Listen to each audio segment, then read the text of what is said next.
Melvin Thomas stqarr bil-mod kif seta' li weġġa' lilu nnifsu.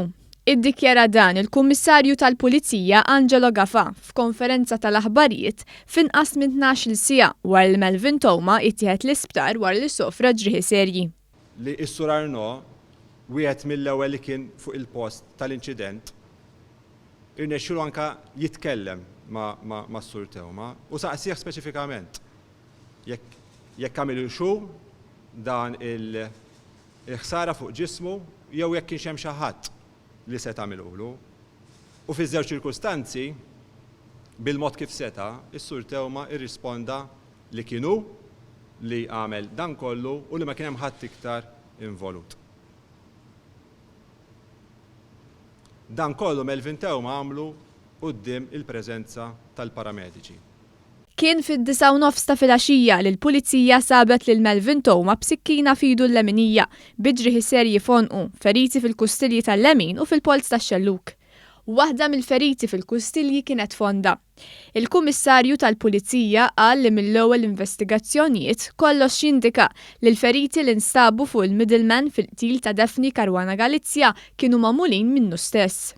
Il-feriti li sibna huma tal-inqas l-investigaturi esperti tagħna u anke dak li stan nikkonstataw minn fuq ix-xena tar-reat li dawn huma self-inflicted wounds.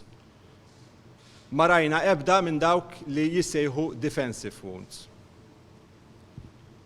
Anka it-titjir tad-demm li nstab fuq il-post kien titjir ikkonċentrat li allura turi li ma kien hemm ebda struggle. Il-Kummissarju Gafa għalli ħadd fil-blokka ma sema kommozzjoni bl-aperturi ġewwa kienu kollha magħluqin għajr il-bib tal-gallerija u t-tieqa tal-kċina li tagħtiha x-xaft.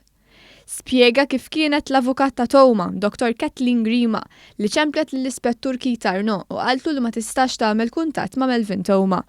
L-Ispettur Arnaud informa lill-Pulizija li kienu għassa miegħu u waslet is-sieħba ta' Thomas. Il-Pulizija u s-sieħba ta' Thomas daħlu u sabuh fil-kamra tas-sodda. Il-Pulizija tkellmet ma' s-sieħba ta' Thomas u qaltilhom li t-tifel ħarġu fis-7 ta' filgħaxija u qabel telqu Thomas qalilha sabiex tieħu ċwievet tad-dar magħha għax kien se jidħol jistrieħ. Melvin Thomas kien għadu kif irritorna d-dar wara l-kinjet għand l-avukati tiegħu sabiex jipprepara għax-xhieda li kellu jagħti l-erba' fil-kumpilazzjoni ta' Jorgen Fenech. Melvin Thomas li ngħata l-proklama biex jgħid is-sewwa u l-verità fil-każ tal-qtil ta' Caruana Galizia kien waħdu fid-dar tiegħu fis-swieqi u ma nstab l-ebda taqlib. Il-Kummissarju qal li l-Pulizija kienet qiegħda tagħti l-protezzjoni kollha lil Thomas, qal li kull moviment ta' Thomas kien jiġi infurmat l-Ispettur Keith Arnaud. Dan kellu close protection. Close protection mill-Pulizija ta' l-Special Intervention Unit. Però wkoll apparti daw it-tnejn kellna tnejn oħra li jkunu għassa mal-bib prinċipali tal-blokka. Wieħed mal-bib prinċipali u ieħor fil-livell -1 huwa il-basement. U dan għal fatt li mill-basement min jidħol hemmhekk vettura jista' jaqbad il-lift u jitla' fuq.